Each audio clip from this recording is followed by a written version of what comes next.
नमस्कार. मी सचिन विठोबा निगुडकर, कामगार महासंघ सर्कल सहसचिव. सगळ्या वक्त्यांनी तुम्हाला बरंच काही सांगितलं. आता मी तुमचा वेळ नाही घेत आहे. मी फक्त दोनच गोष्टी तुम्हाला सांगतो ह्याच्यामध्ये, 2 मिनिटाच्या.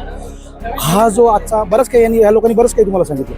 हा जो आपला ग्राउंड लेवलचा जो कर्मचारी आहे आणि हा जो आपला आउटसोर्स जो बाह्यस्त्रोत कर्मचारी आहे, हा एवढे वर्ष, हा 15-20 वर्ष झाली, 40 वर्ष झाली, हा जवळजवळ ह्याच्यातच आहे, कंत्राटी कामगार म्हणूनच आहे.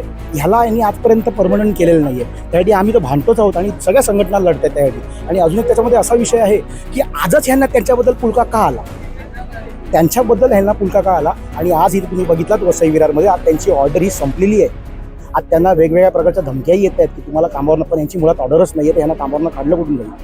म्हणजे तुम्ही आम्हाला असं दाखवत आहे की आम्हाला हे ग्राहक जे आहेत ते आम्ही आउटसोर्सवर चालू शकतो, पण आउटसोर्स जो आहे त्याचा हा आजपर्यंत सगळा कार्यकाळ जो आहे हा संपुष्टात आलेला आहे. म्हणून मी प्रशासनाला एवढीच विनंती करतो, हा जो आमच्या खांद्याला खांदा लावून जो काम करणारा आउटसोर्स आहे याची प्रशासनाने पहिली दखल घ्यायलाच पाहिजे आणि त्यांना आपल्यामध्ये सामावून घेतलं पाहिजे. मी तुम्हाला माध्यमांच्या, प्रसारमाध्यमांच्या याच्यामधून पण तुम्हाला विनंती करतो की ह्यालाही पोट आहे, यालाही घरदार आहे आणि ह्या आउटसोर्सला याच्या नियुक्तीप्रमाणे ह्याला नियुक्ती दिली पाहिजे. एवढंच मी बोलून माझे 2 शब्द सांगतो.